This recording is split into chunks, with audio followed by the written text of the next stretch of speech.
Kichuna Bachila Jachia Dile Kola Kahe Premananda Hemona Goranga Hridaya Dariya Bola Bhaja Goranga Kaha Goranga Laha Gorangera Namare Jai Jana Goranga Bhaje Se Hoyamara Pranare Hare Krishna, Krishna Krishna, Hare Hare, Hare Rama,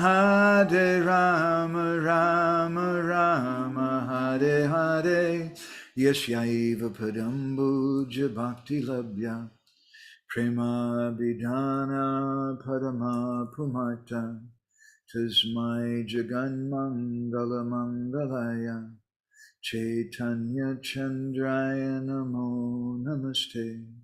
Chaitanya Chandraya Namo Namaste. Chaitanya Chandraya Namo Namaste. Madgavirapi Gopala Sri Kriyat Kripaya Judi Tadaiva Sambhaya Pidva Rishi Yustat Priya Janaha. Shri Krishna Krishna Chaitanya Sasanatana Rupaka Gopala Raghunatha Brajabala Bapahimam Vanchakalpatarubhischa Kripa Sindhu Bhyevacha Patitanam Pavanebhyo Vaishnavebhyo Namo Namaha. Jai Shri Krishna Chaitanya Prabhu Nityananda Shri Advaita Gadadha Shri Vasadi Gaura Bhakta Vrinda. Hare Krishna, Krishna Krishna, Hare Hare, Hare Rama, Rama Rama, Hare Hare. Nice to see everybody today. I'm sorry we haven't been so regular with this. Yesterday we had a long talk with Narendra Maharaj, and I asked him, Maharaj, are you still doing your online classes? He was giving 3 online classes a week, which was also how many we were doing. And he told me, no, I stopped completely while I'm traveling. So I felt better. It's been really difficult to do while we're traveling. But still, I'd like to try very much, so we'll see. So really, we're beginning Train Bhakti Candrika now. Previously, Narottam Das Thakur and Prema Bhakti Candrika, he gave the prayers Om Jnana Timirandasya. That was the beginning of his Mangalacharana prayers. And now, again, he's praising the lotus feet of Sri Guru in a different way. So this is, I feel a little confused, actually, starting this because I was present in 1994 in San Francisco when my Guru Maharaj came and he gave a lecture for 2 days about these verses, Sri Guru Charana Padma. And we made those into a book called The Worship of Sri Guru. And I'd really like to basically share with you what he said, but as you know, I don't like just reading something. I prefer to be a little more dynamic. So we're going to do a little bit of both of that. And then there's Vishwanath Chakravarti Thakur's commentary on this. And altogether, it's quite a bit of thing to try to cover. So let's just take our time. Maybe we may take a bunch of sessions on this one stanza, Sri Guru Charana Padma. Kevala Bhakati Sadna Bandhu Mui Sabadhana Mate Jahara Prasadi by Ibhavatoriya Jai Krishna Prapti Jahorte. So, first of all, a little background in ISKCON. Srila Prabhupada instructed the devotees to sing these prayers to him as a daily function. And just as a little historical background, this is a common prayer for all Gaudiya Vaishnavas to recite for their Guru. It's a prayer that Narottam wrote for his Guru Maharaj, Lokanath Goswami, but it's also a universal prayer. But generally, it's not done in a public way. Srila Bhaktisiddhanta Saraswati, in his time, all the devotees who were initiated, it was understood that they would have a photo of their Guru Maharaj in their locker as a brahmachari or in their home as a grihastha. And it was expected that every day they would offer some little artik and sing these prayers. Srila Prabhupada changed that, and he had us do this as a public function, public meeting in the temple for everyone in front of the deities. And it's a little startling. I mean, for us, we think this is perfectly normal and natural. But you may be interested to know that many Gaudiya Vaishnavas have different morning programs, different prayers they recite. And some of them are by Narottam Das Thakur, some of them are by Bhaktivinoda Thakur. And they're a little different than ours. That is something we were speaking about the other day, how Sri Guru comes and he gives a different sadhana for different persons. And that's the connection between the Guru and the disciple. That's his gift to us, is that sadhana. And we follow that, and that's our life. But at the same time, it's not that this is the only sadhana and everybody has to do this kind of sadhana. And even within ISKCON, sometimes there's little differences in how we do some things. Here in Budapest, the devotees, and in the farm, they keep the Bhagavatam and Chaitanya Charitamrita on the altar. And you have a ceremony, you bring it in the farm. The devotee does achaman before he takes the book. That's a very nice culture that's not generally done in most ISKCON temples. And in other Gaudiya Vaishnava temples, they have other systems that they do. So Srila Prabhupada had us to recite these prayers, and it was a little controversial because he had us recite them in front of the deities. I can also mention that the prayers that we sing at the time of Mangalacharna, the Samsara Davanana Lila Loka prayers, Gurvastika, that's generally not sung in most Gaudiya Mutt temples for Mangalartik. Generally, there's some other songs they sing for Radha Krishna or for Gornitai, for their particular Mangalartik that were given by Bhaktivinoda Thakur or some other acharyas. And so sometimes devotees may have some doubt. Why did Prabhupada have us do this? And why did Srila Prabhupada have us every day sing Sri Guru Charana Padma in front of the deities? And Prabhupada said once, commenting about this, he said that if you don't have this Guru Puja, then what is your Hari Bol? Hari Bol, it will just turn into some kind of karma. Prabhupada didn't comment, to my knowledge, much further on his purpose in giving us these kind of prayers. I can just share with you my personal understanding, as humble as that is, that Srila Prabhupada, for example, when he installed the deities of Radha Krishna, first deities of Radha Krishna in Australia, he later commented, there was no Brahmins, there was no devotees to take care of the deities. And Prabhupada just took some devotees who didn't have any initiation and gave them first and second and said, okay, you're going to worship the deity. And they were Australian people, a little rough. It was a penal colony before. And they didn't really know so many things. And Prabhupada, he said that he prayed before the deities that I'm leaving you in the hands of these Yavana Malechas. You please accept their worship. I found that anecdote, that little story, to be indicative of something of Srila Prabhupada's heart, that he was giving us Radha Krishna even though we weren't qualified. And our connection with Radha Krishna was through Srila Prabhupada. And he was telling Radha Krishna, look, you can't accept their worship, but please accept it from me. on my behalf, let them do that. And so my humble meditation is when we sing the Gurvastika prayers in the morning before Radha Krishna, it's Radha Krishna's artik or Dwalnitai Vijayagaranga's artik. It's not the artik for Prabhupada like we might do in Prabhupada's Samadhi in Vrindavan, but I'm meditating that we're standing before Radha Krishna and we're worshiping and saying, really, our worship is worship of Prabhupada. Our worship is a worship of Guru.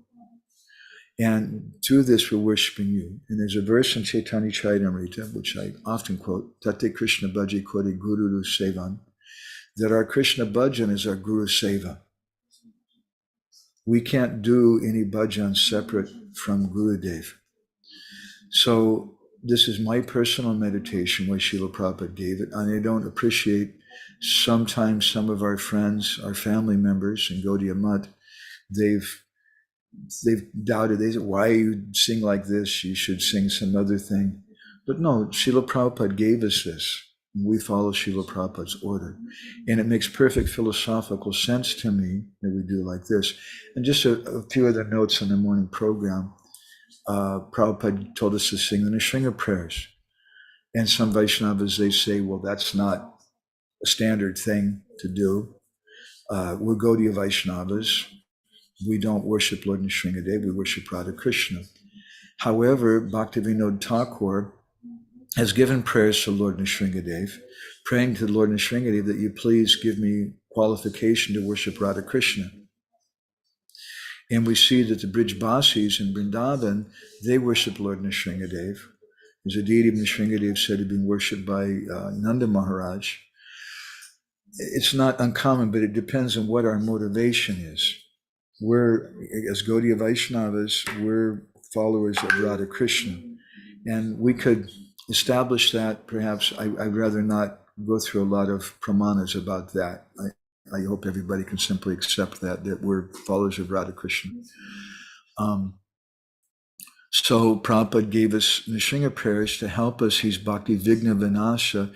He's that deity who takes away all the Vigna Vinasha, the obstacles to bhakti. And we pray to Lord Nrisimhadeva to protect our service. We pray to Lord Nrisimhadeva to protect Prabhupada's mission. When the Prabhupada was present, he had the devotees praying to Lord Nrisimhadeva to protect him. I mean, perhaps Srila Prabhupada did that because he saw the devotees might have more faith if there's some special prayers and to Lord Nrisimhadeva instead of just chanting Hare Krishna. But actually just chanting Hare Krishna is everything, and that also will solve all of our problems. But perhaps Prabhupada saw that we needed something more. And then we have our Tulasi prayers in the morning.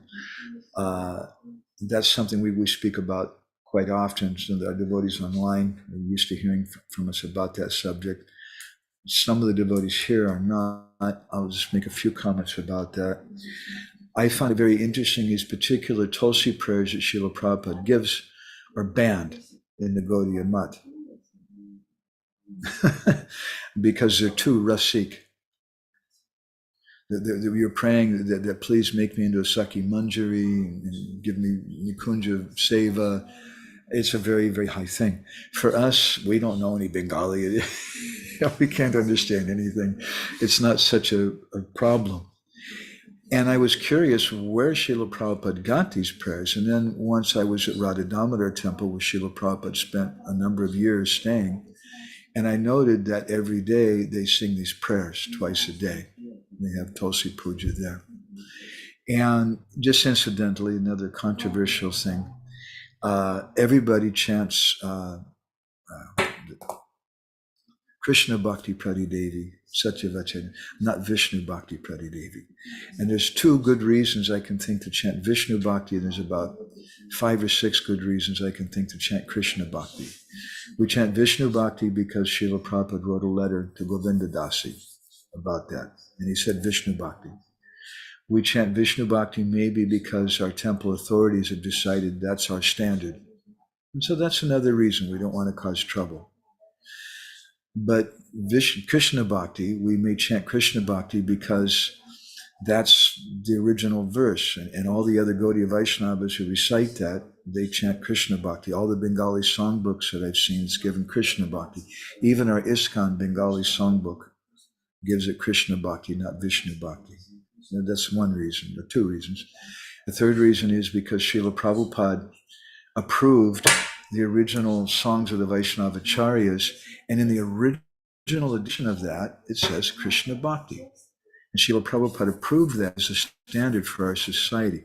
Later editions were changed, and I personally spoke to the editor, who's a very wonderful Vaishnava, and I asked him, why did this get changed to Vishnu Bhakti? And he said, well, because Prabhupada wrote this letter to Govinda Dasi. I wasn't so convinced by that reason, because Prabhupada approved that original songbook. Another reason we chant Krishna Bhakti is because that's our philosophy. We don't want Vishnu Bhakti. We want Krishna Bhakti. We don't pray that Shri Lakshmi Narayan Prema Sada Jena Basi, let me swim in the love of Lakshmi Narayan. We don't pray to go to Vaikuntha. We want to go to Vrindavan. And another reason is because our philosophy, according to Rupa Goswami, he says that Siddhanta Tvastu Bede Pi Sri Krishna Sarupaya Rasana Krishna Te Krishna Rasamesara Sastitihi. In terms of Siddhanta, there's no difference between Narayan and Krishna, but in terms of rasa, Krishna is superior. So that's a little note about those prayers. Now, the Sri Guru Charana Padma prayers, and please forgive me for making such a departure today. Sri Guru Charana Padma prayers, Srila Prabhupada gave us this, and he had us chant these in front of the deity. He didn't explain why. In Bhakti Rasamrita Sindhu, Srila Rupa Goswami instructs that we should not worship someone in front of the deity. And it's traditionally you don't do that. You don't worship your guru in front of the deity. We take it for granted because Srila Prabhupada had us do that. We close the deity doors before we do Tulasi puja. We don't worship Tulasi in front of the deity, but we worship Prabhupada. Prabhupada never explained this. Again, my understanding is that we're doing this because we're telling Radha Krishna Adoni Taibi Jagaranga that this is our connection to you, is through Srila Prabhupada. And Srila Prabhupada again did something different with these prayers, that he had the devotees recite them every day as part of our general morning program. And that was not done at the time of Srila Bhaktisiddhanta. Rather, that was expected when they were initiated, they would do it privately. So my personal meditation, thinking about this, which again is just from my personal inspiration, I can't give any evidence for it, but my understanding is that by doing this, Srila Prabhupada has made himself, he has become the glue which binds us all together. Because we need to stay together as a society. And Srila Prabhupada saw that if we all come together and we worship him, we keep Prabhupada in the center, Prabhupada will be the glue. And that's a natural thing. It's also, honestly, been one of our problems in another sense, because devotees sometimes don't have faith in anyone except for Srila Prabhupada. And then the Ridvik idea has come. And that's, we can't escape that Ridvik idea. I think it's going to be something which is going to always be there, pretty much, because we, as a group, we keep Prabhupada in the center. And we insist that everybody should worship Srila Prabhupada, which actually is not traditional, that we all come together and worship the Param Guru like that. But Prabhupada did that to keep us all together, I think. So I want to just stop there for a moment, and we're going to continue, and I want to actually start these prayers, Sri Guru Charana Padma, and probably we'll go for half an hour or something after that at least. But just at this point, are there any reflections, comments, questions, or anything before we continue? Anybody online? Yeah, Tirthakar Prabhu? Yeah, I was thinking just another angle also, what Rupa Goswami writes in Bhakti Rasamrita Sindhu, that there are like these two instructions in these 64 items of devotional service. That one is you should never praise someone else in front of the deities, but then another one is that you should always praise your guru whenever you see him. So yeah, in that connection, because Prabhupada is our Param Guru, right? So we have specific defined time and we should praise him also. Right, that's a nice reflection, thank you. Anybody else with any other reflections or questions, comments? May I ask something? Yes, you can.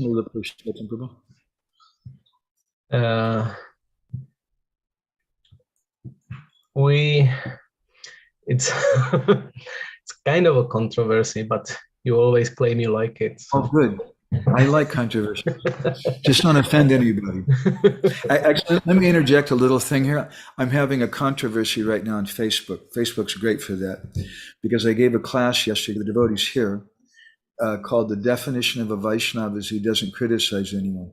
And so many devotees are upset. No, Vaishnava should do this.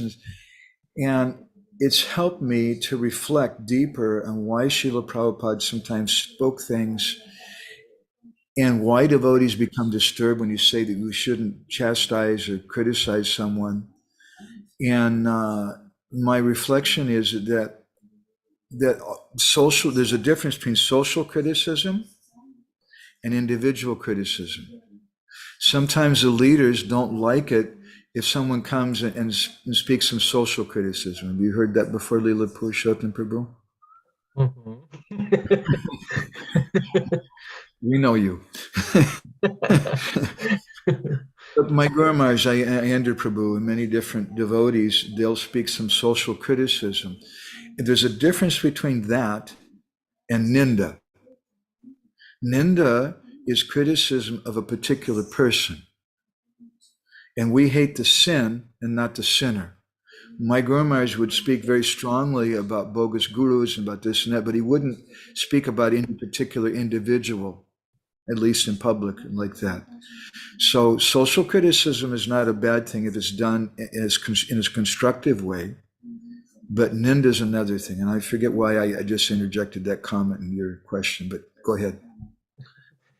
Well, yeah, you've been reminded by me saying the word controversy that you have some of that on the Facebook now.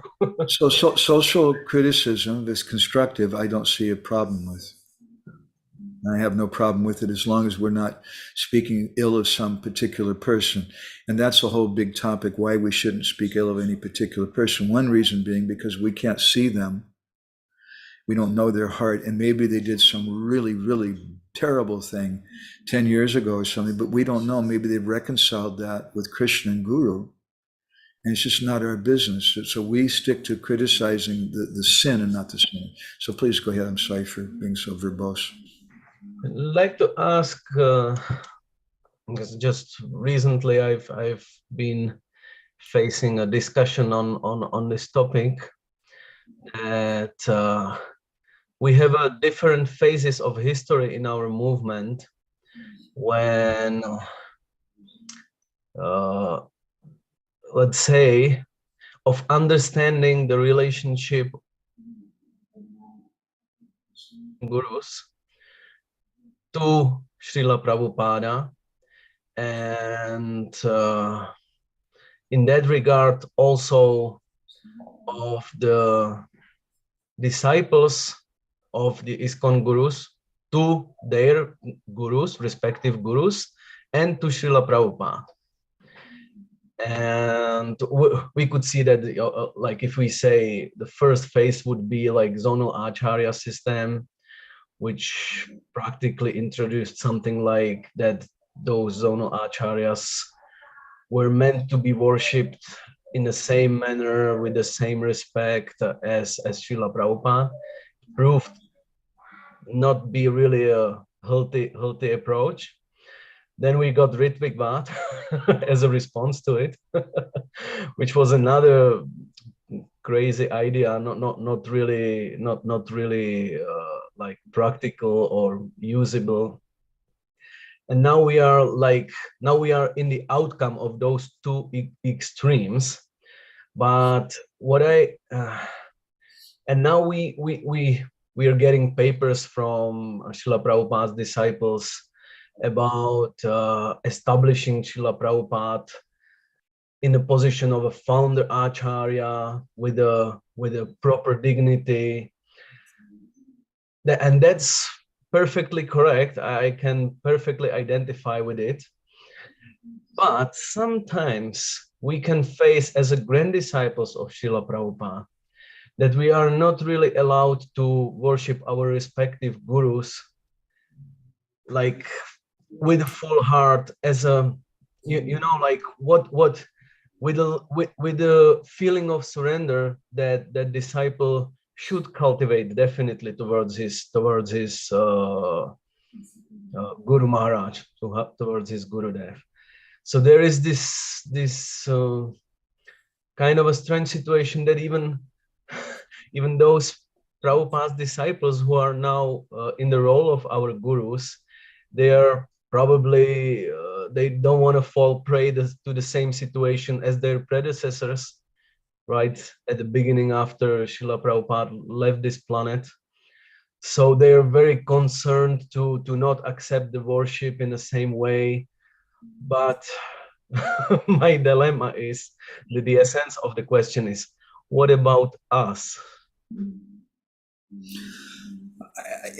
The root of the whole problem to me, in my humble opinion, and this is my opinion, and this is a controversial thing, different Vaishnavas will see different ways, and this is just my personal perspective, but I think the root of the problem is when we try to institutionalize the position of guru.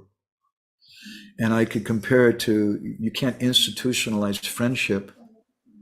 You can't institutionalize marriage. Marriage is an institution in one sense. Friendship is also something of an institution. We're friends with our god brothers, and we try to cooperate with devotees in our temple, and we have some sense of friendship there like that.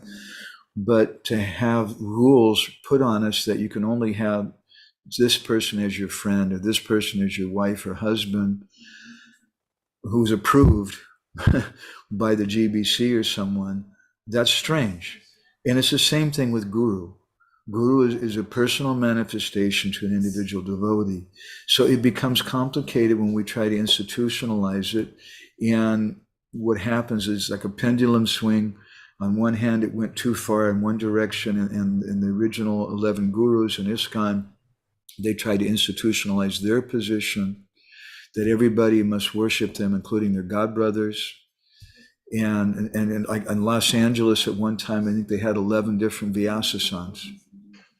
You know, they have a different Vyasa-san for each one of the gurus.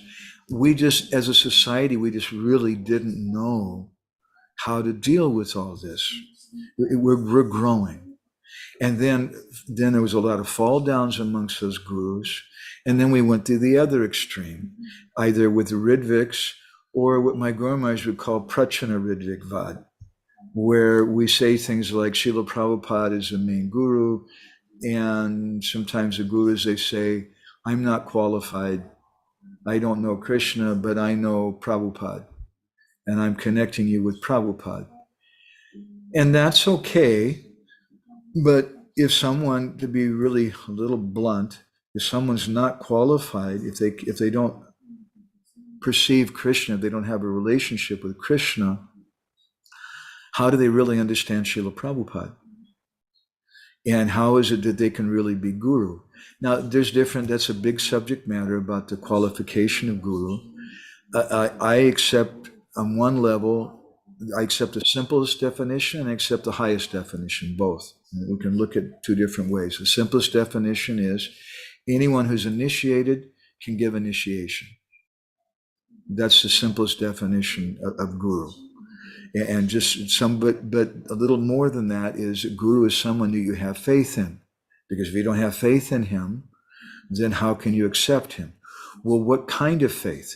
Well, now that becomes a little more personal. Some people they have faith that he's really popular. That's called Lokik Shraddha, just popular faith, or he's the GBC, or he's this or that, or because he's a Prabhupada disciple, because he's authorized by the GBC, whatever that means. That's one kind of faith. My Guru Maharaj stressed that we should have faith that Guru is Srup Shakti Krishna Pushta Parikar, that he's an eternal associate of Krishna, that he's a manifestation of Krishna who's come to the disciple in response to the crying of the disciple in the heart. And Srila Bhaktisiddhanta speaks about that, and he says, according to the quality of our crying and the quality of our surrender, Krishna sends us guru accordingly. So in that sense, I like to define guru as a relative manifestation of the absolute. Maybe you've heard me say that before.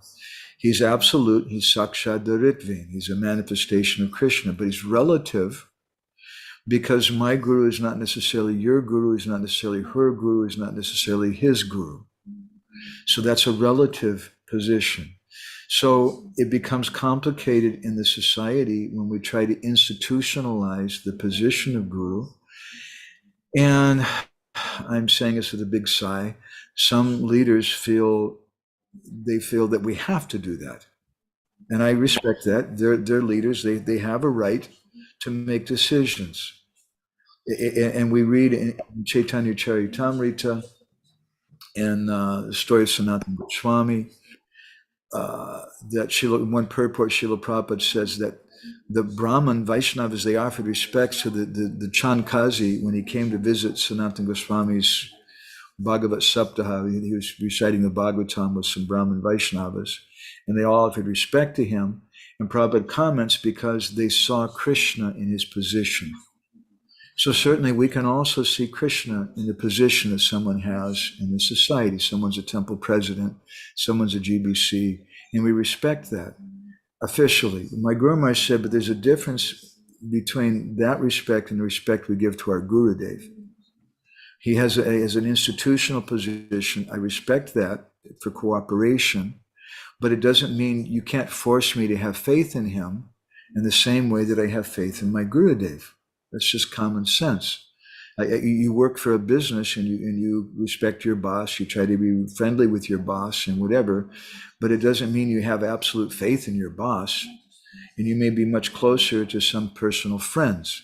That's life in the institution also. And of course, it's a little different because we're trying to do this for the sake of Srila Prabhupada.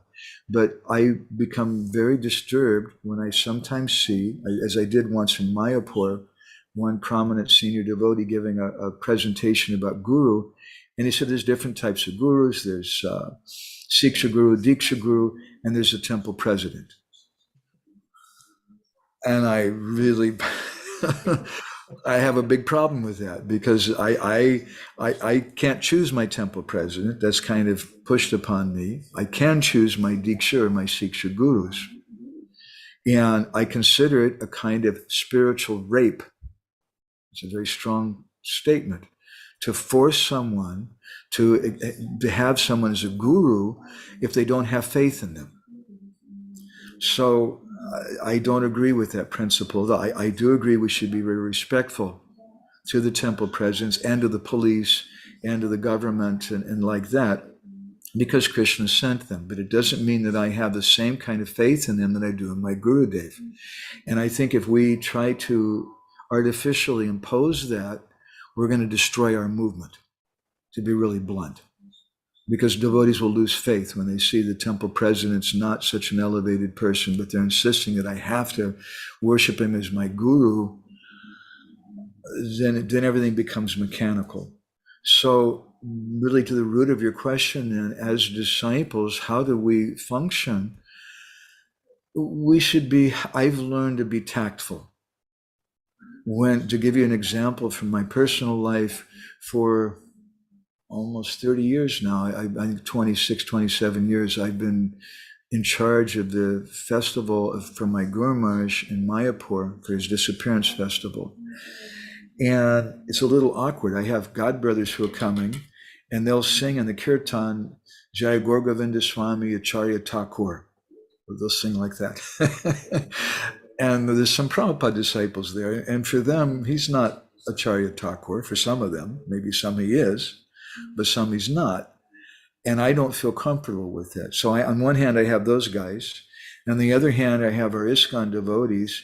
And there's an injunction, some of you may know, in the Hari Bhakti Vilas, that a disciple should not say the name of his guru. Just like I would never say the name of my mother. My mother's name was Janice Miller, but when she talked to me, I wouldn't say, yeah, Jan, like this. I wouldn't speak to her like that. I wouldn't say her name. I would say, yes, mother. And we do the same with Gurudev. But in these programs, I violate that. and I call my Guru Maharaj by name. Now, as things have progressed over the years, I'm finding I'm a little more comfortable to just say Guru Maharaj, Guru Maharaj, Guru Maharaj, but still to make the devotees feel a little comfortable, I also address him sometimes by name. I don't do that on my own or with God brothers or something, but in a public forum I do, because we're having a function where everybody's going to come together and worship him.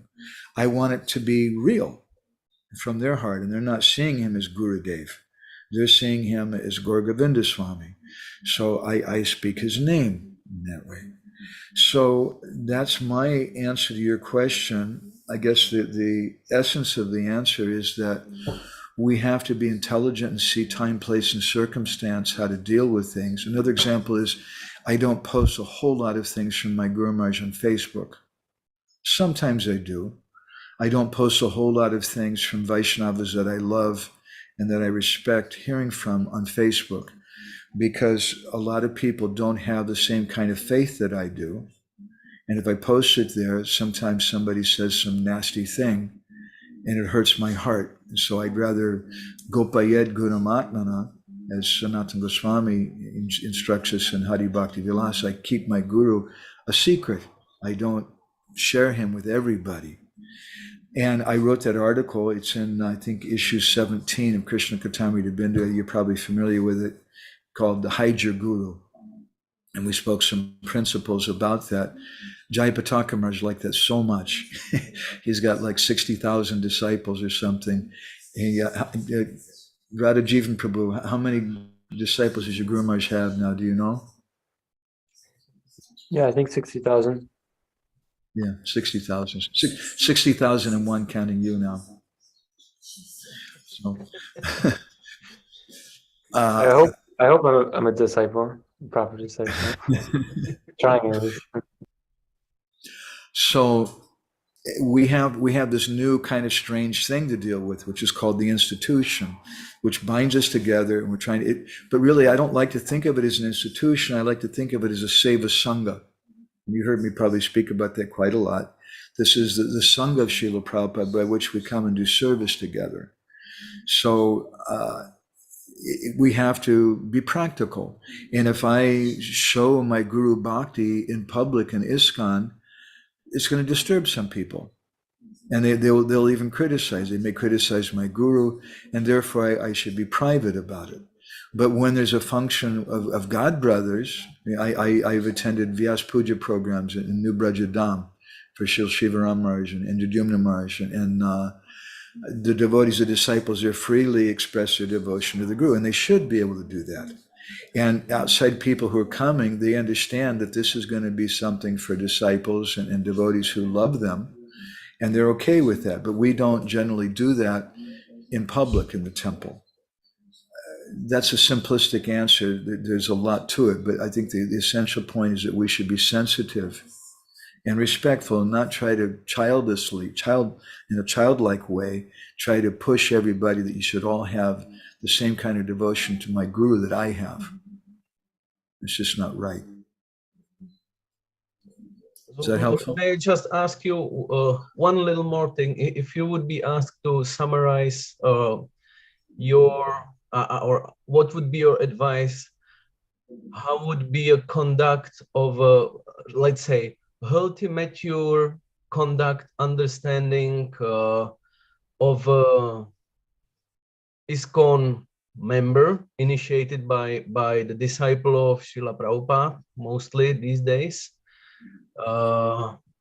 like towards his initiating guru, his Diksha guru, and towards Srila Prabhupada as a founder Acharya? How should that person, I'm asking for my position, perceive the difference between those two? Like what would be the healthiest possible understanding to navigate among these two relationships that we have? Yeah, I'm sorry, I didn't touch on that before. And there's another thing I didn't touch on your comments either, which let me do first before I forget. And there's a tendency in our society to minimize the general gurus and to maximize Srila Prabhupada. Sometimes I use an expression, which is a very harsh expression, please excuse me, but we call them nigger gurus, in the sense that there's an expression, an old English expression, and someone's a nigger means they're just like a second-class person, they're a servant or something. And sometimes we treat our general gurus like that, and Srila Prabhupada, he's the real deal. I think that's a terrible kind of violence. And it's a big, big mistake in our movement, because you're hurting the faith of individual devotees. We're basically telling them that Prabhupada's system doesn't work, that the process of bhakti doesn't work, that Prabhupada failed. Prabhupada didn't have any qualified disciples who are really qualified to be guru. And bhakti doesn't work because you can't, it's not that you can chant Hare Krishna and Krishna will send someone. Krishna's not real. And what's real is the institution. And what's real is the management. And that to me is a terrible kind of violence. And it disturbs me very much. And I understand, I think the motivation of some devotees doing this and stressing Srila Prabhupada's position, there's a particular phrase they have for it. I don't follow all that, and I don't really want to get into it because it doesn't inspire me very much, to be frank with you. And I think you're, judging by your comments, I get a similar feeling from you. Devotees, I think, out of a desire to promote unity in our society and to protect devotees, to keep devotees inspired. And we should always look for the motivation of someone. Krishna is Bhava Grahi Janardhan. He sees the motivation. Even if the motivation, even if the activity may be wrong, the motivation may be good. And so I think it's a noble motivation. They want to bring everyone together. And we want to keep Srila Prabhupada in the center. The problem that I have is when we do that in an institutional, forced, legislative kind of way, where we inform everybody that you have to have faith in Prabhupada. and that because Prabhupada has this Christ-like position as the founder acharya of our society, I prefer to use the phrase that Srila Prabhupada gave, instead of calling Prabhupada the Sampradaya Acharya, some people calling him that, which our Sampradaya Acharya is Rupa Goswami. Instead of inventing something like that, I like to call Prabhupada what he told us to call him, which is the founder Acharya of ISKCON. And as the founder Acharya of ISKCON, he has a special position for all the devotees in ISKCON. And we quote his instructions, and they're pramana for everybody in the society. And Prabhupada is in the center of so many things. But for me, I like to follow our tradition. And in our tradition, for me, Srila Prabhupada is my grandfather. Srila Prabhupada is my Param Gurudev. And I find it much, much sweeter to think of him as my Param Guru than to think of him as the founder Acharya of an institution. I like to think of Srila Prabhupada's stories, and I like to see Prabhupada's example and the love that he inspired in the hearts of his disciples. And that's what I'm always looking for, that very personal touch of Srila Prabhupada. Now, a question comes, what is the necessity of having formal positions like this for Srila Prabhupada? We can blame the leaders, but that's rather simplistic. I would suggest that the reason is greater than that, is broader than that, because many devotees in our society don't actually have faith in their own guru, but they have faith in Prabhupada. And some of the leaders have seen that, and to try to reconcile, to fix things up, they've done this. It's kind of like putting a patch, or on a boil or something. It's not really going to solve the problem, but it makes things feel a little better. It makes things work a little better. And for me, I respect the managers. Krishna gave them that position. I don't want that position personally. So let me not go and challenge them or try to argue with what they've done. But I also have a right as an individual, what kind of personal relationship I'm going to have with individuals like my guru and like my Param Guru, Srila Prabhupada. And that you can't legislate to me. but that's my personal private matter. And this is what I like to speak with devotees about, that have a personal relationship with Prabhupada, have a personal relationship with your guru. And if you don't feel that your guru is qualified, then, to excuse my American English, please, what the hell are you doing? Why are you going to him if you don't feel he's qualified? It's ridiculous. And you've heard me oftentimes give the example. It would be like someone going to a young girl and saying, excuse me, would you marry me? And she feels whatever she feels. And then the boy tells her, actually, I think you're really ugly and I'm not attracted to you at all, but would you marry me? What would most girls do in that case situation? Yeah, give them a big slap in the face. Get the hell away from me, right? It's wrong. But isn't that the same thing we're doing by going to some Vaishnav and saying, Maharaj, Prabhu, Mataji, whatever, will you give me initiation? I don't have faith in you, but will you give me initiation? It has no meaning. Why are we doing that? And it's going to destroy the foundation of this movement if we insist on it. If we just go in a purely ecclesiastical, institutional kind of way, it has to be something personal. Does that answer your question more now? I'm so happy. Thank you so much. It's disturbed me some, and I even disturbed me to the point where I felt like trying to protest or say something against it. But then I realized, let me back up a little bit and look at it and see the motivation of the leaders and why they're doing that. And I can respect it. And they're not threatening me. They're not threatening my personal relationship with Srila Prabhupada. Let me just hold on to that, and let me also preach that to other devotees. Okay? In other words, would be like, okay, we finally understood that we don't have a right to legislate the individual fate in us, or in the present gurus.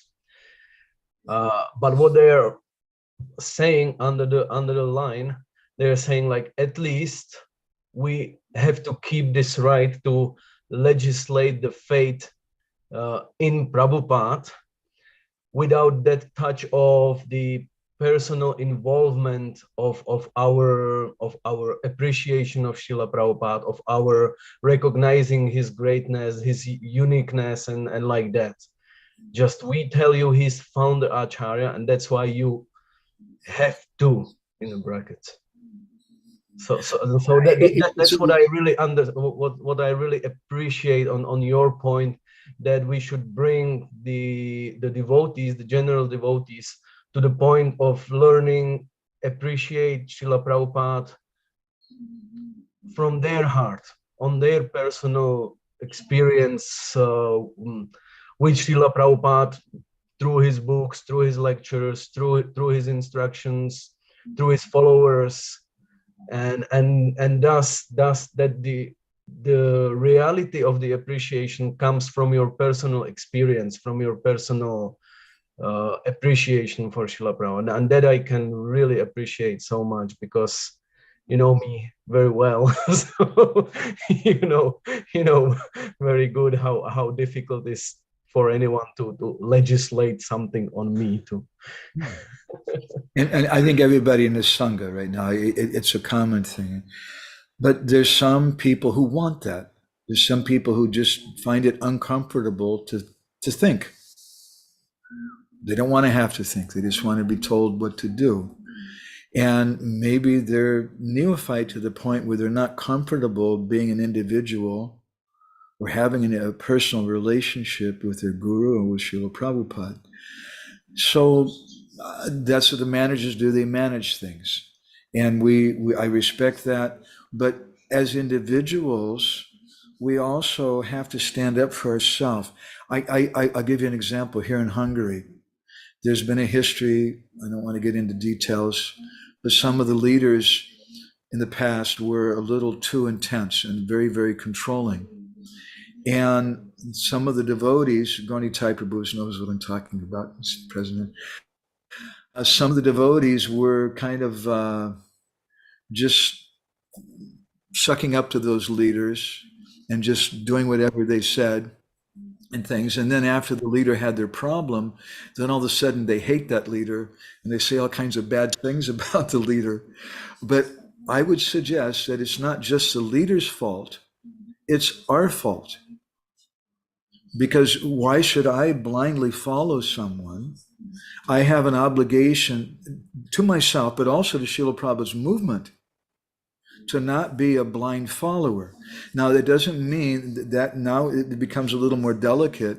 How do I express it? It doesn't mean that I go to the temple with picket signs and I block the temple and say, you know, this guy's bogus and he should be kicked out, and I do a Facebook campaign or something. It doesn't mean that, but it means that in my personal, private way, I protect my bhakti and I wait. And Krishna takes care.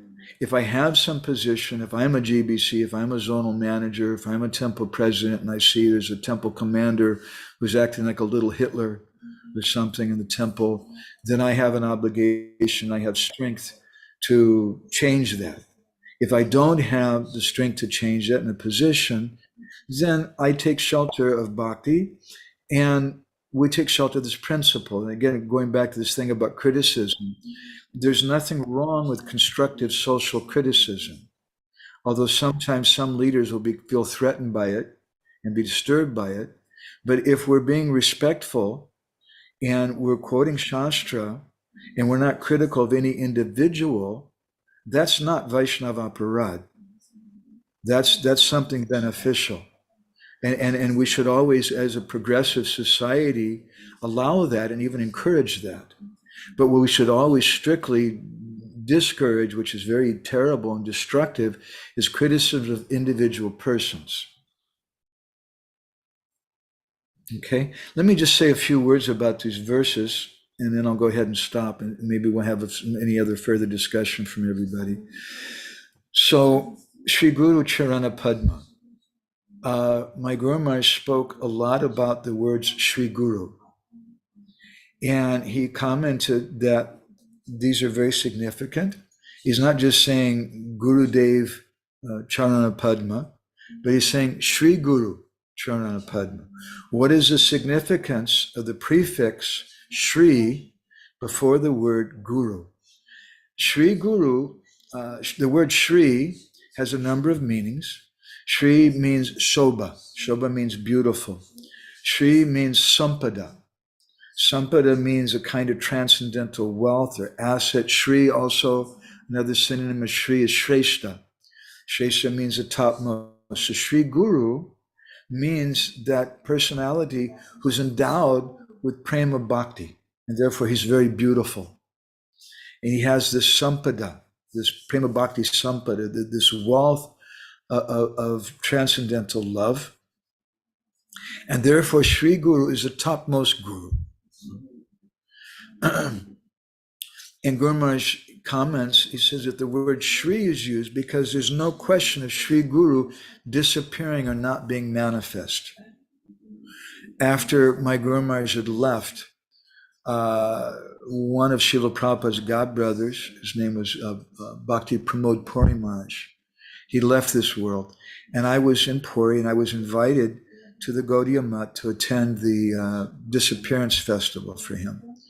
And he was someone Srila Prabhupada was close with, and I have a personal good relationship with them. So I went there, and after the program, some devotee came to me and told me that Bodhayan Maharaj, who's the Acharya in their mutt after Bhakti Pramod Puri Maharaj, that he wanted to speak to me. So I went to see him, I bowed down, and I'm being very careful now because I feel like I'm representing Srila Prabhupada before this other Vaishnava. I generally don't go so many places, and if I do, then I feel like I'm representing Prabhupada. I have to be very careful and have proper etiquette. And so he was being friendly, very friendly with me. He liked my Guru Maharaj very much. And he asked me, he said, so how are things going in Bhubaneswar after the disappearance of your Guru? And I kind of hesitated because it wasn't going so well.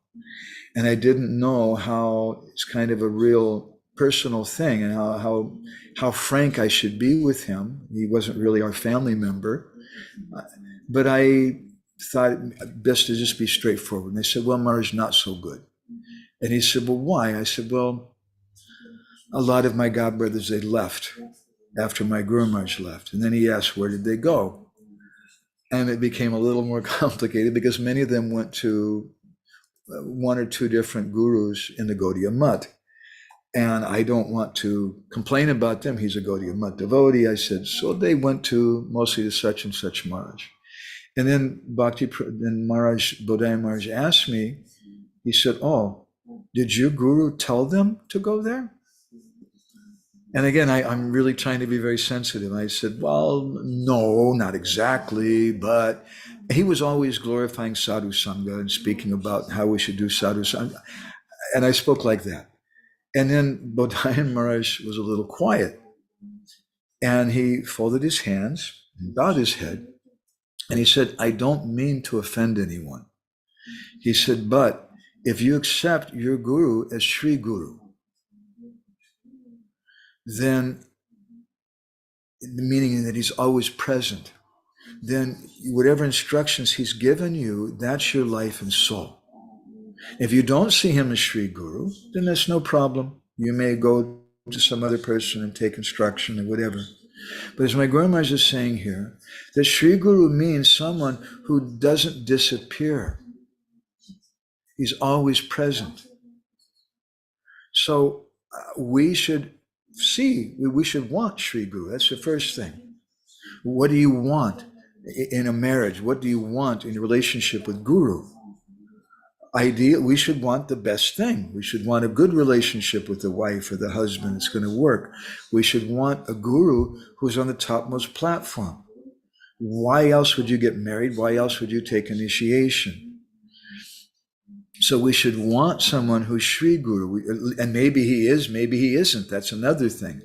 I'm not the qualified person to see that. But at least I should have that attitude. And I should respect him like that. I remember once I was speaking in a class in Vrindavan about how we should have a personal relationship with Guru. And afterwards, one brahmachari came to me and he said, well, Prabhu, what can I do? My Guru is in America and I'm here in India and I don't get to see him. And I told him something a little strong. I said, please forgive me. I don't mean to offend you. But I don't understand why you took initiation from your guru if you think he's a mundane person. And he became a little shocked. And he said, well, I don't think my guru is a mundane person. And I told him, I said, well, if you say that there's some physical distance from your guru, which is separating you from him, he's in America and you're here, and therefore you can't have such a relationship. Or even you may say that my Gurudev left this world and he's no longer present. Then that means that you think that your Guru is a mundane person. So why did you take initiation from him? You should see that Gurudev is always present. After my Guru Maharaj left, one of the persons we went to take advice from was Srila Bhakti Pramod Puri Maharaj, the same Vaishnava I was mentioning. And he gave us some very beautiful advice. He told us, he said that don't think that your guru is gone. Rather, you should think that he's hiding in the bushes and he's watching you to see what you're going to do. We should think that Gurudev is always present.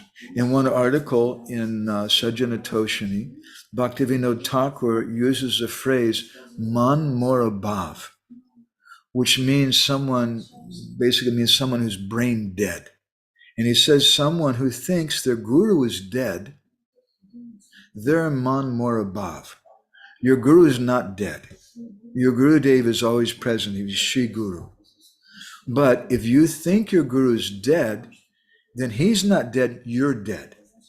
You're brain dead. You're man mora bhav. So we want that guru who's Sri. And Guru Maharaj, in another place, he commented that Shri means Sarva Lakshmi Moy Angsini Radhika. The Shri refers to Radharani, who is the source of all Shaktis. And that person who's Shriman, actually, our Guru Maharaj told us that you should, for a title for him, he said, don't say Srila, say Sri Srimad. In ISKCON, because people will become disturbed if you say Srila. And Sri Srimad, they think that means less. But actually, Sri Srimad means more. Sri Srimad means someone who's endowed, Shriman or Srimad means someone who's endowed with Shri, with the potency of Srimati Radharani. They're the representative of Srimati Radharani. And Sri Gurudev is always present in the form of the gifts that he's given us, in the form of his instructions, in the form of the personal instructions he may have given us, the collective instructions he's given us, in form of our bhajan, in the form of our japa that we've taken a vow, a personal connection. I'm promising you as a person, I'm going to chant at least 16 rounds or however many you promise your guru. Some gurus chant, they request 4 rounds, or some request 32 or 64. That's your personal connection. In ISKCON, generally we say 16. But that's your personal connection with your Gurudev. So he's present in those instructions. As Prabhupada said in the introduction to the Bhagavatam, he offers respect to his Guru, who lives forever in his divine instructions, and the follower lives with him. So those are divine instructions because he's coming in disciplic succession. He's giving what we've gotten in disciplic succession. He's giving us Krishna Prasadam, Chaturvidas, Sri Bhagavat Prasada, we sing like that. He's given us Krishna Kirtan, and Mahaprabhu Kirtana Nitya Gita, we worship him like that. He's given us Radha Krishna, Sri Radhika Madhava Yorapada Madhur Jalila Guna Rupa Namna. We worship him for those gifts that he's given us. And we see him in connection with that. And for that reason, he's Sri Guru. So that's just a little comments on the first 2 words of the song, Sri Guru Charana Padma. And we may go a little bit further, looking back again, even at those first 2 words. I want to stop there, though, and invite the devotees to give some reflections or comments. I'd like to start with Ujjvala Rasagya. If you're able to, I know Ujjvala Rasagya, you don't know, she's a doctor in a hospital in North Carolina. And she has a famous brick wall, which you're probably going to see in a minute. She's taking off her surgical mask and is going outside. So because Ujjvala has to go and do some work soon, so we ask her first. Hare Krishna. Is everything okay for you, Ujjvala? I can't hear you. Oh, so sorry, Okay. Prabhu. I didn't realize that. Yeah. Thank you, Prabhuji. Thank you. First of all, having this Zoom Sangha, after a long time, I feel like I have entered into Dham again. So that's very nice, very satisfying. Thank you, Prabhu. And also today's discussion is in a way more of a practical information that we need. So in that way, it is important, I feel, more both for personal sake and also when we are trying to do the service of cultivating devotees. What do I tell them? How do I guide them in their best interest, especially in the setting of ISKCON? So on that note, I think this discussion is helpful.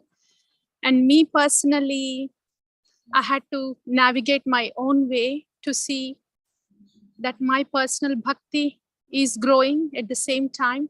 I understand the institution and respect the institution. It wasn't easy at all.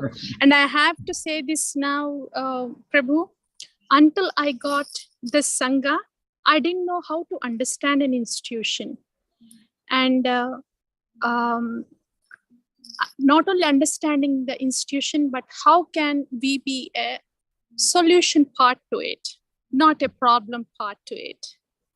And not only institution, but whoever is trying to represent the institution and is in managerial position, I didn't know how to take them into the picture and how to deal with that.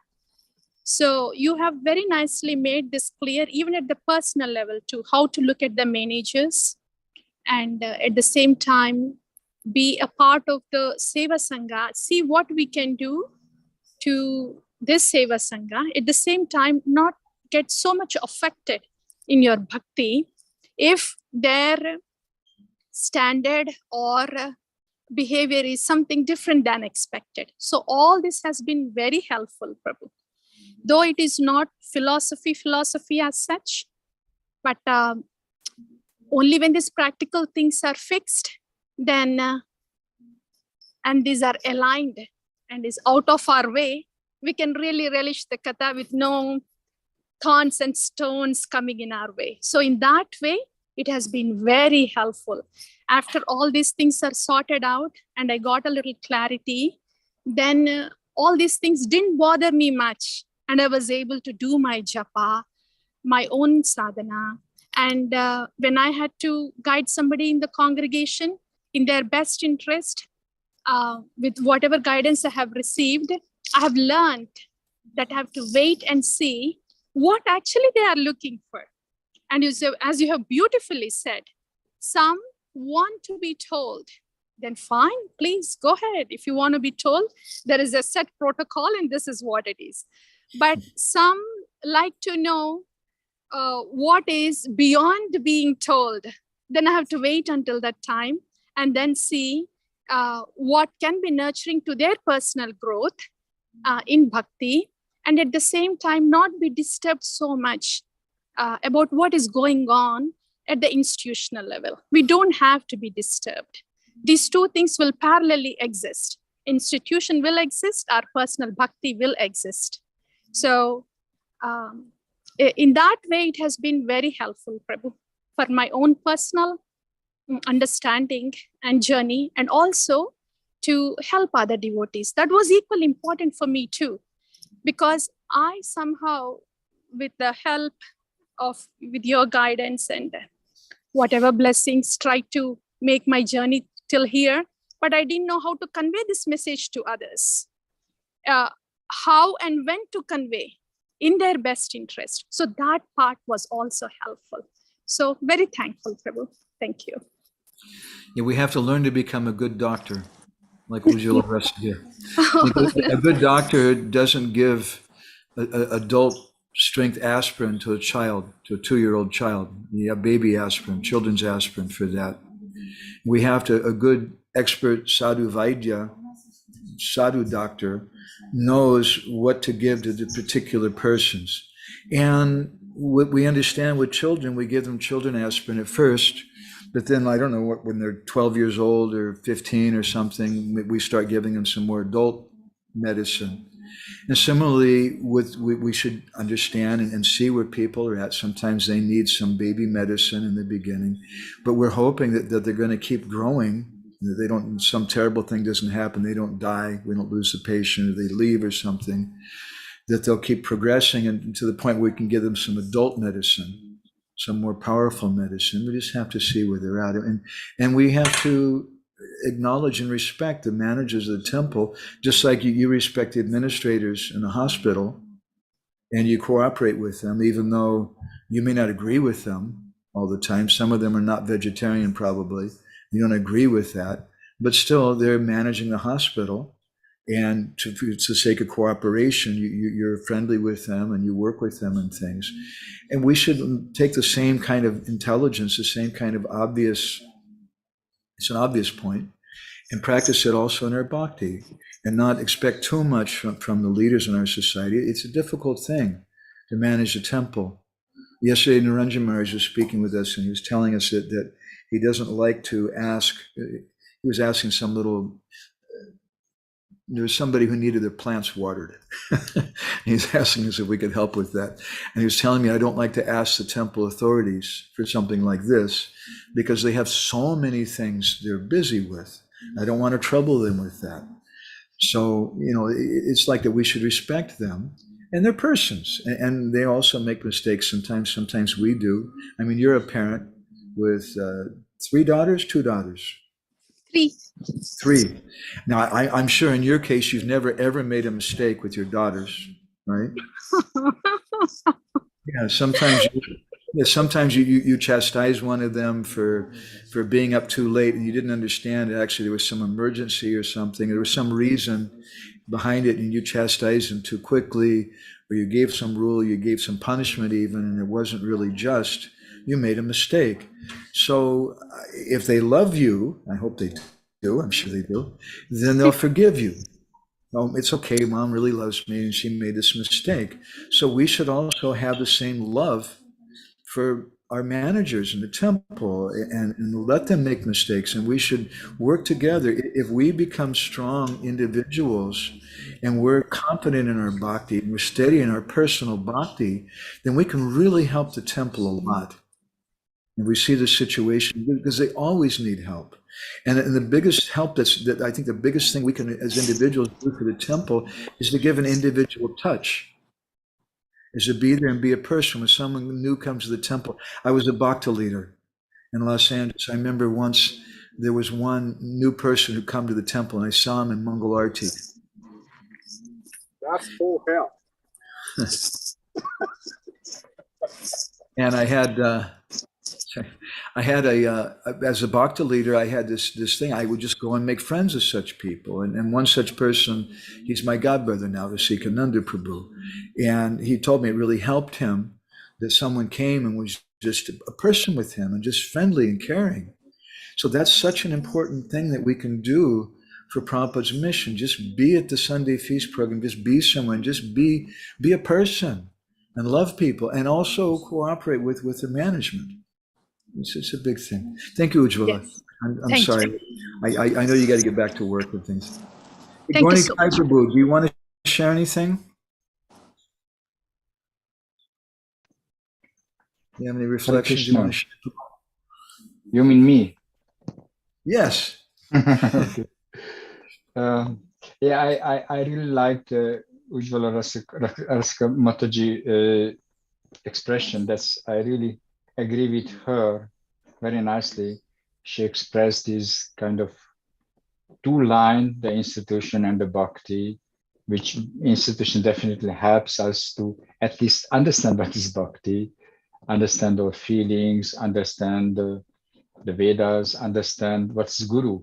But not institution is the guru. And the guru has a quite different things if we mature enough to understand and to realize it. What does it mean, a guru? So guru is a really big thing, as you told at the beginning. I liked it very much that for us, okay, maybe some have some good previous lives, and they immediately know who is Krishna and have no doubts. They just give their life to Krishna. That's okay. But what about us? One person came to us and told about Krishna. We didn't understand anything, but we started to like that person. And that person gave his life to us practically. And so being. I can't hear you now, Prabhu. Something happened. You're muted. I can't hear. Can others hear him? It's same for me. No, I can hear you now. No, it's me, Leela, and I also stopped hearing him. Okay. All of a sudden. I can hear you. Gornichai Prabhu, you there still? Oh, now he's frozen. Yeah, now I can hear you. Yeah, something is my microphone. So where you stopped to hear me? Yeah, it wasn't very much, just one sentence or something. I'm sorry, I got distracted. So my main point is which you say, and which I think you try to give us, that we need to have undoubted faith in the Guru. Yeah. And then with undoubted faith in our heart, everything else is correct. So that's my summary point. That's beautiful. Thank you very much. Thank you. I've been walking down the street from the temple to where I stay here in Budapest the last few days. And I'm in a dhoti, and I walk in this happened to me. I've been this way in France. I've been this way in London and New York and places all over the world, Moscow and many different places. In different places, they treat you in different ways. Most of the people here don't even want to look at me. They just kind of turn their head away. And I was kind of contemplating how I should be with them. And in that contemplation, I realized that I should just be so peaceful and so confident in myself, so satisfied in myself that there's no disturbance and I don't feel obliged. I have to smile or I have to wave at them or I have to whatever. I'm just be to myself. So that's our general principle. We need to go deep within our own hearts and have strong relationships with our Guru Dev, and then we can function in the society, and it'll be a natural way. It won't be artificial. Thank you, Prabhu. Natalia, do you want to share anything? It's nice to see you again. I don't know if did I send you a picture with you and Krishna Kon? No. Okay, I'm going to have to do that. I'll send it on our WhatsApp group, okay, so the devotees can see it too. Thank you so much I didn't thank you before. I'm sorry taking this in public now, but thank you so much for being so kind to us in Golokadam. We're really grateful. So do you have some reflection today? I was glad to meet you and to be with you a little bit. Thank you. Just by the way, we have with us 3 Ukrainian Matajis right now. And Natalia, she's helping to organize a lot of the relief and things for the devotees in Ukraine. I showed Nrisimhadeva your picture yesterday. You were mentioning, oh, she looks familiar. I think, have you met him? Sometimes, yes, of course. In Mayapur, in St. Petersburg, and in Lithuania. Yes. He thought you looked familiar. Anyway, you want to share something? Yes. I was thinking that for me, it is really, I mean, if Krishna does not answer to my prayers through spiritual master, through other devotees, I really okay. It should be there. Otherwise, it is for me something like superficial everything. But there are devotees also. A lot of devotees here around me, they say that it is like a yoga mishra bhakti, that we are waiting for some miracles that Krishna is answering. And fortunately,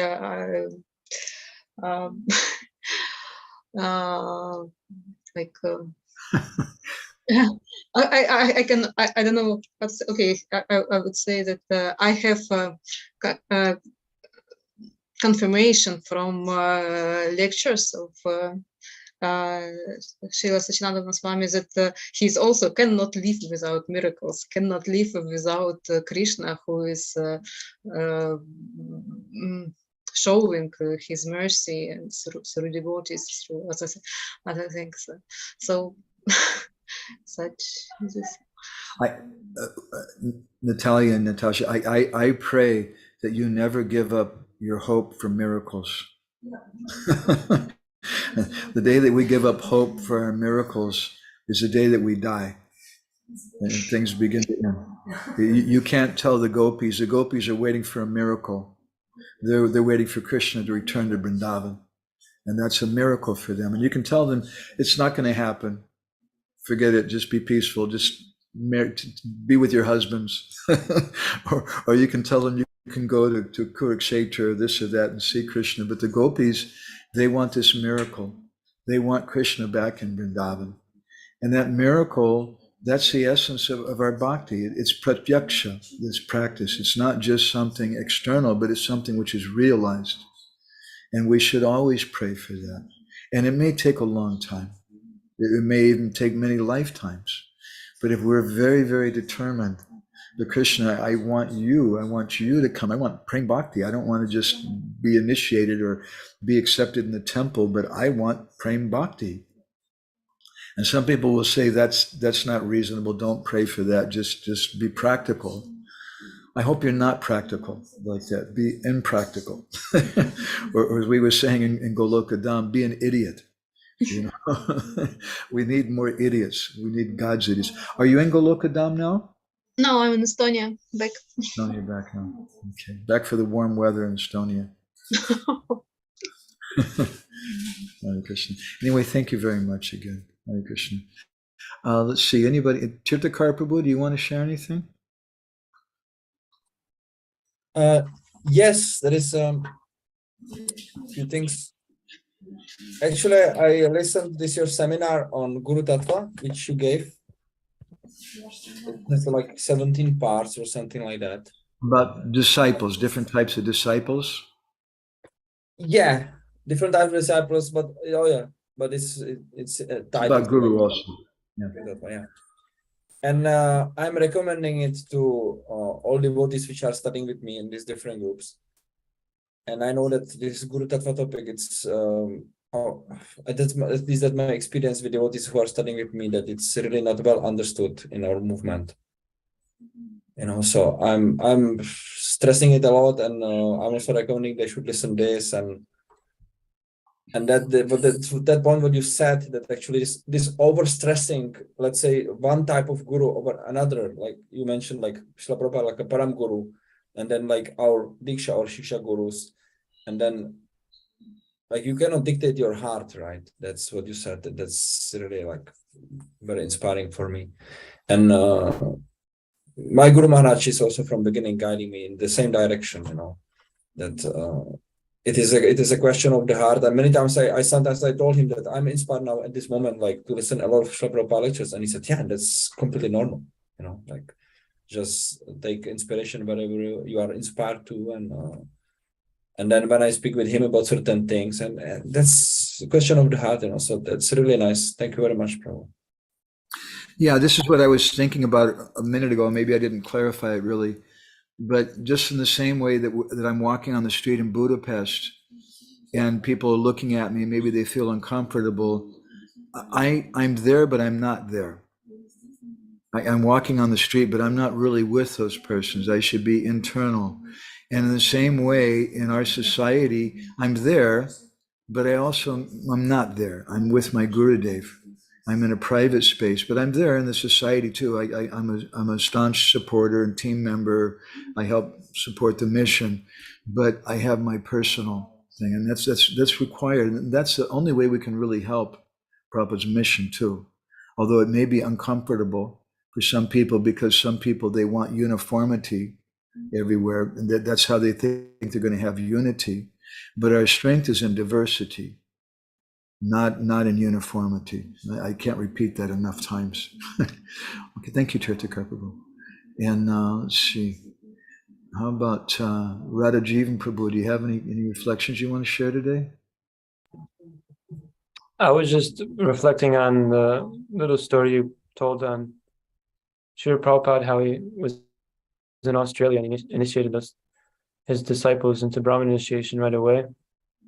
And I was just reflecting on how much power the pure devotee has, that he can tell Krishna, hey, accept service from Yeah, that's amazing, isn't it? He can make his own rules. Prabhupada, there's a famous story my Guru Maharaj referred to. I don't remember the details, but somebody said something like, Prabhupada, we have to be 100% Krishna conscious to go back to Godhead, something like that. And Prabhupada said, well, at least, maybe someone can correct me, at least 75%. The devotee said, oh my God, Prabhupada. And Prabhupada said, well, at least 50% or something. And there was some like negotiation. And Prabhupada, does anybody, Lila Purushottam, do you remember? Do you remember that story? Yes, what it was? A famous story, yeah. Yeah, do you remember the percentage, what it was? Finally they negotiated, and Prabhupada said, okay, but at least 25% or something like that. I don't remember what percentage it was. And then I'll carry the rest for you. That's a really beautiful thing. And he can do that. I have to say, with all respect to my Param Gurudev, I feel that Prabhupada will do that for me, but Prabhupada will do that for me through his representative. And if I try to go directly to Prabhupada, then I'm being somewhat offensive to Prabhupada, even in the sense that I'm saying to Prabhupada indirectly, I'm saying to him that I don't really feel, I'm not respecting your disciples, I'm not respecting your preaching, I'm not respecting that, I don't feel that you were successful in what you did. And therefore, I'm just trying to go directly to you. And rather, I should pray to Prabhupada, you please send me your disciple that I can meet you through them. That's my humble prayer. That's a prayer that I offered, and I feel strongly the Prabhupada sent my Guru Maharaj. So we got to stay in touch. Yeah, we do. Anyway, I had one question about Nrisimhadev that, because small discussion was brought up today, but yeah, I've always been wondering what exactly is Nrisimhadev's relationship with, Vraj Leela and specifically Madhurya Leela, because we see worship of him throughout Gaudiya Vaishnava lineage in certain places. Rupa Goswami in Laghu Bhagavatamrita, he says that these three personalities are Paripurna Avatar. They're complete. And that's Lord Nrisimhadev, Lord Ramachandra, and Krishna. And even if he wanted, Lord Nrisimhadev could have done Ras Leela.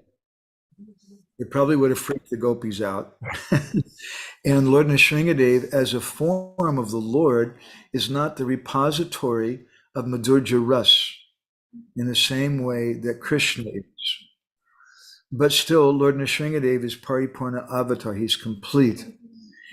But Gaudiya Vaishnavas were one-pointed, and Krishna take Krishna Rasam Esa Rasastitihi, Rupa Goswami in Bhakti Rasamrita Sindhu, he says that although Siddhanta Twastu Bedepi, in terms of Siddhanta, Lord Narayan and Krishna are a Beda, they're non-different. In terms of Rasa, Krishna is superior. So when we worship Lord Nrisimhadev, we should see that this is my Krishna, but he's just in a really angry mood because someone tried to harass his devotees. And I see this is his love. He's manifesting this form out of love for his devotee, Prahlad Maharaj. And I love him in that way. But I pray to Lord Nrisimhadev, you please come and you come and you cut, you burn, you destroy all those terrible things in my heart so that I can come to Radha Krishna. This is what Bhaktivinoda Thakur has taught us in his writings. And this is why the Brijbasis, on one part of the Govardhan Parikrama, there's a very ancient temple of Lord Nrisimhadev, which some say was from the time of the Brijbasis. I don't know. It's an ancient temple. They say the deity was from that time. We can't say, but it's an ancient deity. And Gaudiya Vaishnavas, or Vaishnavas in general, they worship him to protect them from any offenses that they may commit to Giriraj. So sometimes the Brijbasis may worship Lord Nrisimhadev to help protect him from offenses. And Nanda Maharaj, he prays to Lord Nrisimhadev that you please protect my boy.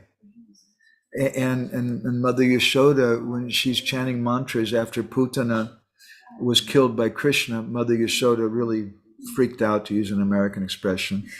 And she was chanting mantras over Krishna's body, different names of the Lord, and one of them is Nrisimhadev. So she's praying to Lord Nrisimhadev to protect her boy. And Nrisimhadev takes place in Braj Leela. Rupa Goswami describes in his Padyavali that sometimes Mother Yashoda, she's telling Krishna's saying, tell me a bedtime story. And then Mother Yashoda is saying, and then Lord Nrisimhadev appeared from behind the column to protect Prahlad Maharaj, and Krishna got a big smile on his face. And he's relishing that. He's relishing hearing about his mood, because Lord Nrisimhadev is Krishna, but that's Krishna's mood in protecting his devotees. And the gopis, in a more confidential way, they speak to Krishna and they say, our dear Krishna, you're just like Matsya Karma Viraha and Nrisimha in different ways that they compare them. And they say in a very confidential way, so they say you're like Nrisimhadeva because Nrisimhadeva has these nails and you've attacked the breasts of Radharani with your nails in the same way that Lord Nrisimhadeva attacked Hiranyakashipu in a very intimate kind of way. So they're thinking of Nrisimhadeva like that. And sometimes the gopis and the Brijbasis, they're very attached to hearing about Ram Lila, Nrisimha Lila, and they sometimes they understand that that's actually Krishna in the previous incarnation. Sometimes they don't. Generally, they don't see Krishna's divinity, but sometimes it comes and goes. Vishwanath Chakravarti Thakur says, just like when a village person milks the cow and they're sending some milk to a neighbor who's 2 kilometers away, they put some straw on top of the container, the milk container, to keep the milk from coming out. Then when they get the milk, they take the straw off and they go to boil the milk. Now, when they boil the milk, some little pieces of straw have gotten into the milk. And so when they're boiling the milk, sometimes a piece of straw comes to the top of the milk and you can see it, and sometimes it goes to the bottom and you can't see it. So Vishwanath uses that example that in the same way the Brajbasis, sometimes they're conscious that Krishna is Bhagavan, and other times they're not conscious. Sometimes it comes up, sometimes it goes down. And they think of him sometimes as Lord Nrisimhadeva or in some of the other ways we're saying. Is that helpful? Yeah, that's great. Thank you. There's, if you looked online, actually, maybe if you look on our what's that, SoundCloud, right? Page that you're managing, I think there's a lecture that I gave about the Gaudiya conception of Nrisimhadeva, and we told a lot more on this topic if you wanted to look there. There's something there. Cool. Okay. Thank you, Prabhu. I will send it to you, Radha Jivanji, as a reward for your you know, Radha Jivan Prabhu, I got to tell you, I don't mean to discourage you, but at least 50% of your life is wasted because you haven't gotten to meet Lila Purushottam. And I think you guys would really, really hit it off a lot. I mean, he won't criticize that you're not shaving your face. And he likes cows and he likes vegetables and stuff like that and walks in the forest and things. You guys would really hit it off, I think, really well. Somehow, some way, we have to connect you guys somewhere. I don't know. Just a little ocean in between of us. If you're still in Europe by the time I come to India, Prabhu, maybe I'll stop through, check and visit. But that would be great. That would be great. Although you don't get direct flight from Czech, so it wouldn't work. Like having a how you call it, like. So where would he go through Vienna or something? Ljubljana, Vienna. Vienna would work good, probably. There is direct flights to. Anyway, you guys can correspond too. Say something. See what it goes. It would be good. I'd like to see you guys meet each other. Okay. Thank you. Best would be in Puri with you. Yeah. Yes. I'm also hoping for that, but we have to see what Krishna is going to do to us. I don't know. And we had a really beautiful talk yesterday with Narendra Maharaj about this, and he kind of put me together, and we're not making any decisions right now about it. And my main consideration right now is that I need to I'm looking for a place I can spend about 3-4 months and just be the most peaceful and be able to write. And then probably we'll spend another 2 or 3 months doing some traveling. I don't know if we'll go to America because there's some vaccination rules which we're not following. Krishna Kun has not been vaccinated and they won't let her in the country right now. So there's that, and also just America I find to be a very complicated place. Although I'd like to see Ujjwala Rasiga and Radha Jivan Prabhu there and Jaigor and other devotees, but we'll see. Okay. Thank you, Radha Jivan Prabhu. Leela, do you have anything you want to add to the Purushottam Prabhu? Everybody else has stolen all the thunder already, right? I've got my dosage already. I'm always happy for these discussions because it also is important part of nourishment and enriching the whole thing. And I still hope that you will speak next time a little more on this phrase Shri Guru, because I remember it was one of the first books I read from Gopalji, Worship of Shri Guru. And it unfolds, the whole prayers unfolds into something amazing. As I definitely want to. Maharaj explains the bumblebee's story, and then everything. I really love them. I definitely want to go through all of that. And it may take us a little while, but and I'd like to try to do it to help us digest it with our own personal anecdotes and memories and some other perspectives and things too. So it's not just a reading exercise, although reading's cool sometimes too. Okay. Anybody else online want to share anything? Or anybody else here in the room? Something you liked? Mataji, you want to share anything? Let me put this mic over here. When we were speaking about miracles with this Mataji, I forgot her name. And I just think that I'm in doubt to all of you. Share something inspiring. Very rarely I give, sometimes I give classes on Sunday here, but I'm not Hungarian and the translation is complicated. I'm from Bulgaria. And but I'm very inspired to share with devotees and the guests the system of discussing, reading and discussing the books of Sri Prabhupada, which I learned from what's her name now? Mataji from London. Anyway, maybe no, it's her husband wrote Mahabharat in short version. No, I forgot her name. But a few times I try to make this interactive lecture discussion with the guests, and many times happens good. They accept the system and they feel more comfortable, not just there is someone who they listen, they feel involved, they think more, they're attentive. The last time it was disaster. It was not so many people, and they somehow didn't react. They maybe didn't understood what I want to present. And I was very discouraged. And next day I was speaking with Rajalaka Mataji, and I said how I feel it was a failure. But near us was the devotee who translated for me. And he heard like my complaint. He turned and said, "It's not true. We started immediately to do with few devotees in the Prabhu ashram." And yeah, he shared that he liked very much this system and they're trying to do something.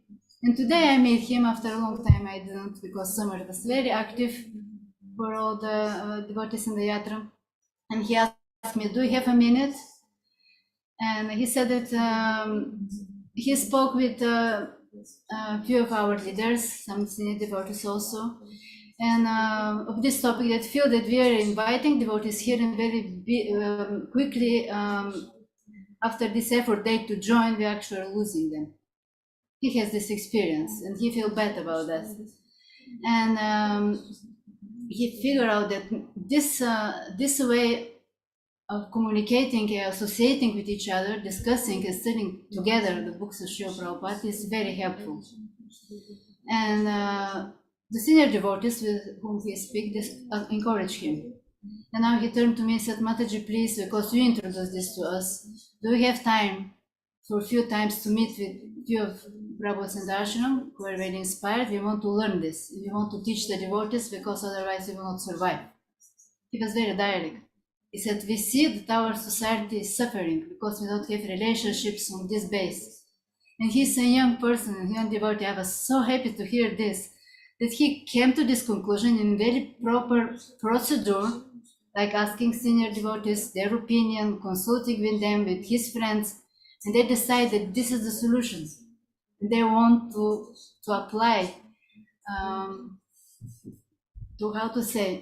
to initiate that our relationships can be based on the books of Prabhupada, and this may happy us and the whole society. And for me it was a miracle, because I felt that my efforts to introduce this even between the devotees that I directly associate is failure. But now came a reward because he's really smart to do this. Chintamani Dhamma. Chintamani Dhamma Mataji from UK. She teach me this. Thank you. It reminds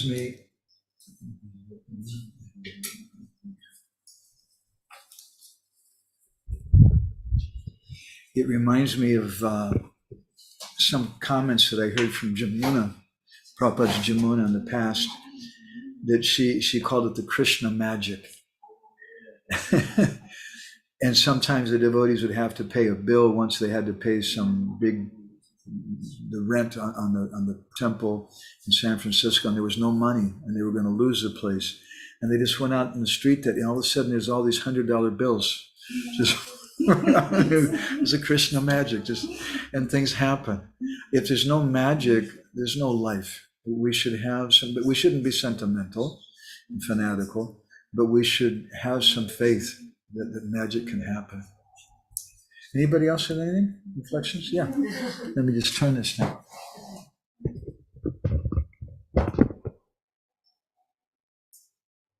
Hare Krishna, dear devotees.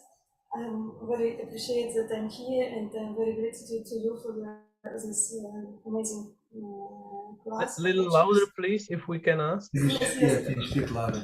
Hare Krishna, dear devotees. I'm very appreciate that I'm here and an opportunity to listen from Madhavananda Prabhu and sit here near to the picture of His Holiness Gaur Govinda Swami Maharaj second day and get his blessings from the picture. I'm very, very happy. And I would like to ask you if you would like to share with us what is the main instruction you get from your spiritual master, what influence on your spiritual life, and maybe yes, it is question to you because I like His Holiness Gaur Govinda Swami Maharaj, and he also influenced my life. And I read his book, and I have almost all his book in my home. And maybe something what you would like to share with us and help us. Guru Maharaj told us that the Guru gives general instructions and personal instructions. And sometimes devotees are afraid to get a personal instruction. But we have general instructions. 16 rounds of japa, Mangal Artik, distribute books, 4 regulated principles. Those are general instructions. But when we get a personal instruction, that's very important to us. My Guru Maharaj told me a few things personally. I asked him, and he told me to make this Krishna Katamrita magazine, and he told me to give classes. He told me, if anyone asks you to speak, you have no choice, you must. But when you speak, he said, you just remember what you've heard from your guru and the previous acharyas and don't think it belongs to you. And he depended on me. He wanted me to continue giving classes and help in my humble way, Prabhupada's mission. And he wanted me to do these magazines and books. And after he left, some devotees told me I should go here or there, do this or that. And I told him, how can I do that and continue my service to Guru Maharaj? That's my life, and Guru Maharaj is depending on me. So when we have a personal instruction, that's our relationship with that person, and how can I let him down? If there's a general instruction, we think that's not such a big thing, that everybody's gotten that instruction. But when it's something for me personally, and that person's depending on you, is that okay? Anybody else with any reflection? Yes? Krishna Kun? Okay, so we'll go ahead and stop there. I don't know what's going to be happening. I think next week it might be a little hard. We're going to be in Agar. I'll let everybody know what's happening. We'll definitely, Krishna Kun says it should be possible. We can do something. So I'd like to really continue this, and I want to really try to be steady with this as much as we can. I know it's hard for you guys too. You have your work and different things. Anyway, thank you all very much. Srila Prabhupada ki, Samaveda Bhakta Vinda ki, Gaur Premanandi Hari Bol. Vanchakalpatarubhishcha, Kripa Sindhu Vyeva Cha, Patitanam Pavane Vaishnavebhyo